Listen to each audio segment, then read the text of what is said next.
The Astros appear to be the perfect blend of young, veteran, and contact hitters, and also home run hitters, and strong-armed relievers, bulldog starters who are going to the Hall of Fame. Like they seem to be, and if Presley can throw strikes like he did last night out of the pen, I don't know how you beat the Astros. I don't know how you beat them, right now. Well, the snaps out of what you just described was perfect. 17 strikeout Yankees, 2 strikeouts by the Astros. If prior to that game 2 in Houston, go back to New York, you said Altuve, Yordan Alvarez, Bregman, and Tucker go over. Right. Would you have taken your chances on that one? I mean, oh yeah, it's certainly getting the lead first. Bader goes yard first. They draw first blood too. I'd have signed for that. Right. And you got Chase McCormick. This is where you start digging into truly the marathon and the depth of rosters. And it's no longer the big league roster. It's 100% how you utilized your 40 man. But you have Chas McCormick, who went to the baseball powerhouse of Millerville College in Millerville, Pennsylvania. And I don't mean any disrespect to that at all. I promise you when I say that. But that is a very, very high praise to an organization that develops players. I mean, hey, did they not realize what they had in Jeremy Pena, their shortstop? Unreal. What a stud this guy is. You don't overpay on Correa because you got a guy like Jeremy Pena behind him. I mean, he's going to be a legit star, this kid.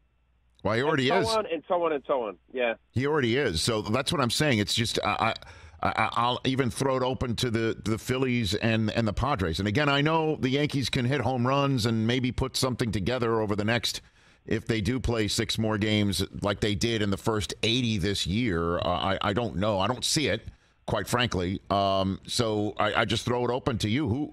Who is best equipped to beat the Astros out of the other teams that are still left in this tournament, Leiter? Wow. So, I mean, you got the 1-2 seed in the American League, as we all thought would have played out that way. Mm-hmm. I know the Yankees had to go 5 against the Indians. You have seed 5 and 6, right? The 5th and 6th seed in the Phillies and the Padres. Nobody predicted this. Nobody. Maybe outside of Phillies, Philadelphia and San Diego. But right. The Padres, for them to go through the Mets and then the Dodgers pretty handedly, really. And then the Phillies as well, getting through the Braves after the Cardinals. I like the Philly bullpen, but what Hader is doing right now, the last 8 batters he's faced, he's back to the Milwaukee Brewer, Josh Hader, that's just so devastating. He struck out the last 8 guys he's faced. I mean, it's like Bugs Bunny stuff. So between what Hader, if you extend him to the occasional 2 innings, and I like the right-hander Robert Suarez in front of him, as well as Nick Martinez. I think there's guys that Baumel can use. And then, of course, you have Darvish and Snell up front. I think Musgrove, you got to give him the edge tonight over Ranger Suarez of the Phillies. But with that said, I don't know, man. I think Philadelphia's going to be rocking crazy. Mm-hmm. And I also like what's behind their guys. I mean, you got Alvarado when he's on. I mean, the guy, he's also a 102 guy. Sir Anthony Dominguez is another. So I think they're evenly matched. I really do. We'll see what happens in this game 3, but I think probably my gut tells me, because you haven't really seen all cylinders of San Diego with their top of the lineup, certainly with Soto and Bell. I think there's more there.